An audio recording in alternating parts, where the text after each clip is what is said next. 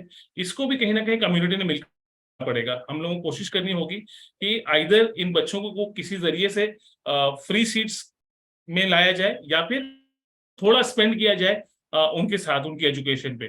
ماشاءاللہ پورے انڈیا میں بہت ساری آرگنائزیشن اس سمت میں کام کر رہی ہیں، لیکن ان نمبرز کو دیکھتے ہوئے لگتا ہے کہ یہ سفیشینٹ نہیں ہے. کہ اس میں کہیں نہ کہیں ہم لوگوں کو اپنی کوششوں کو بڑھانا پڑے گا، اور خاص طور پر ڈسٹرکٹ لیول پر پہنچنا پڑے گا. اور خاص طور پر اس میں بھی جو زیادہ سے زیادہ ٹیلنٹ، ان کے لیے کوئی میکینزم بنانا پڑے گا کہ ان کو ہم لوگ at least basic support provide کر سکیں. ہمارا ایک انیشیٹو ہم زکوٰۃ بیسڈ ہی ہے. فرقان صاحب آپ ذکر کر رہے تھے indiazakat.com.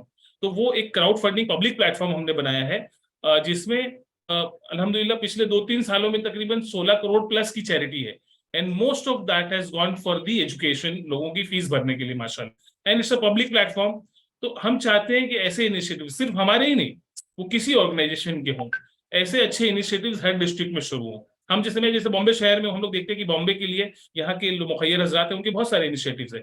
ایسے ہی ہر شہر، ہر ڈسٹرکٹ میں ہم لوگوں کو کوشش کرنی ہوگی. کسی کو یہ ذمہ داری لینی ہوگی.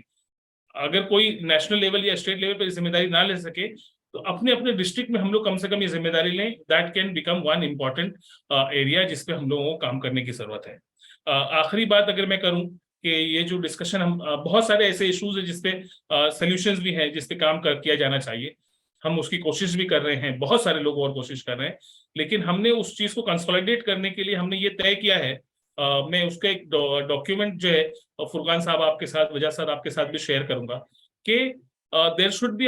دیکھیے ایک پرابلم اسٹیٹمنٹ اگر آپ کے سامنے رکھوں تو یہ جو ڈیٹا آپ نے پیش کیا، یہ جو رپورٹ ہے، کیا اس کے علاوہ بھی کمیونٹی میں اس وقت اویکننگ بہت زیادہ ہے الحمدللہ. Every wants to do something, especially in the field of education. آپ جہاں بھی جائیں، جہاں بات کریں، people want to do something. ان کے ساتھ ایشو یہ ہے کہ they don't know what to do and they don't know how to do it. یہ 2 بڑے میجر کوشچنز ہیں.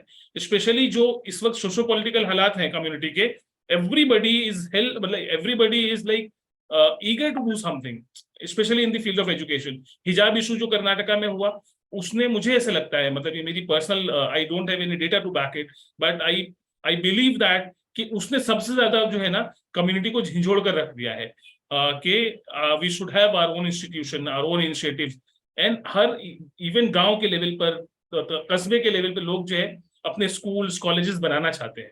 اب یہ ہماری ذمہ داری ہے, کچھ جو بڑی آرگنائزیشنز ہیں یا جو لوگ فیلڈ میں کام کر رہے ہیں, کہ وہ لوگ ان کو سولوشن پرووائڈ کریں. تو ہم کوشش کر رہے ہیں کہ آپ جیسے لوگوں کو اکٹھا لایا جائے, 150 لوگوں کا ایک گروپ بنایا جائے.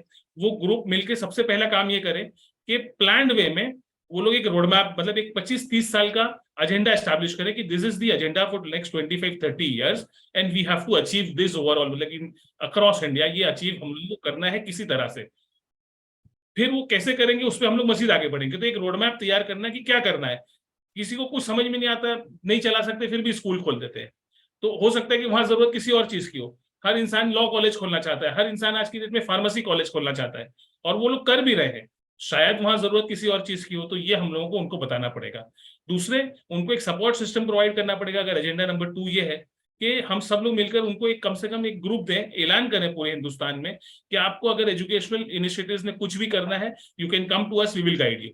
We should have a team of retired bureaucrats, retired academicians, currently serving people, یا جو ہمارے بڑے ادارے ہیں ان کے سارے ہیڈز وہ اس ٹیم میں ہوں کہ we will support, they will have to provide resources, human resources, financial resources for this initiative, کہ ہم ان کو سپورٹ کریں گے. اور تیسری چیز مجھے یہ لگتا ہے کہ کرنی پڑے گی کہ اس ایجنڈا کو لوگوں تک پہنچانے کے لیے ہم کو کم سے کم یہ جو 200 ڈسٹرکٹس ہیں اس میں 100 ڈسٹرکٹس میں we will have to go there. ہم سب لوگ مل کر چلیں وہاں پر, وہاں لوگوں کو جمع کریں, وہاں ان سے بات کریں.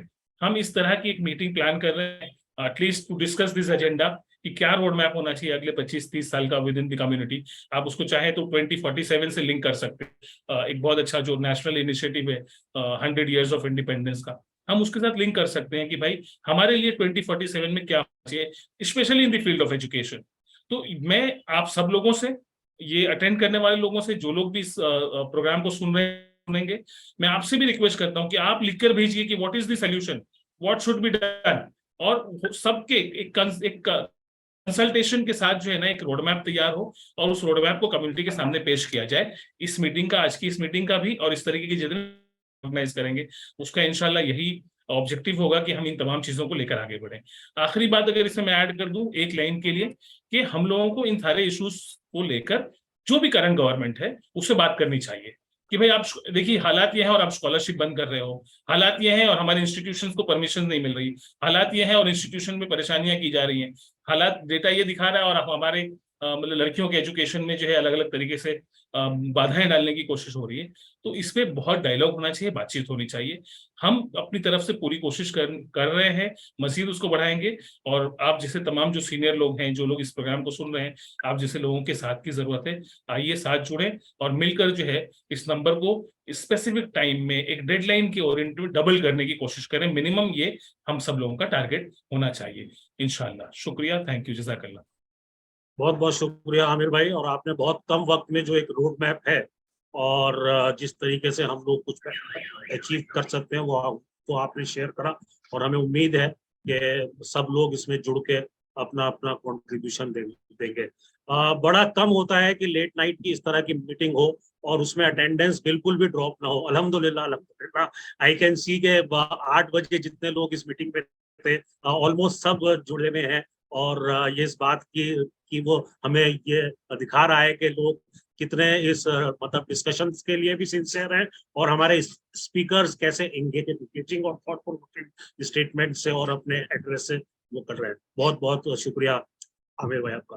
اب ہم لاسٹ مرحلے میں ہیں آج کے اس پروگرام کے, اور ہماری بڑی خوش قسمتی ہے کہ وجاہت حبیب اللہ صاحب ہمارے اس پروگرام کے آج کے صدر ہیں, اور آج اس پریزیڈنشل پروگرام میں کر رہے ہیں. آپ کسی تعریف کے محتاج وہ نہیں ہے, اور انٹروڈکشن دینا بھی ہر ایک کے بس کی بات نہیں ہے, لیکن میں تھوڑی سی وہ لبرٹی لے لیتا ہوں کیونکہ ہماری ملاقات مطلب وہ دلی میں NDTV کے وہ اسٹوڈیو میں کئی بار ہوئی ہے جب آپ RTI سے جڑے ہوئی چیزوں پہ کام کر رہے تھے. شکریہ. تو وجاہت صاحب کا تعلق جو ہے وہ UP کے بڑے ہی ایک پرومیننٹ اور ریسپیکٹیبل فیملی سادانپور بارہ بنکی سے تعلق رکھتے ہیں. آپ کے والد صاحب جنرل عنایت صاحب آپ ایک کمانڈنٹ تھے NDA میں, اور آپ کی والدہ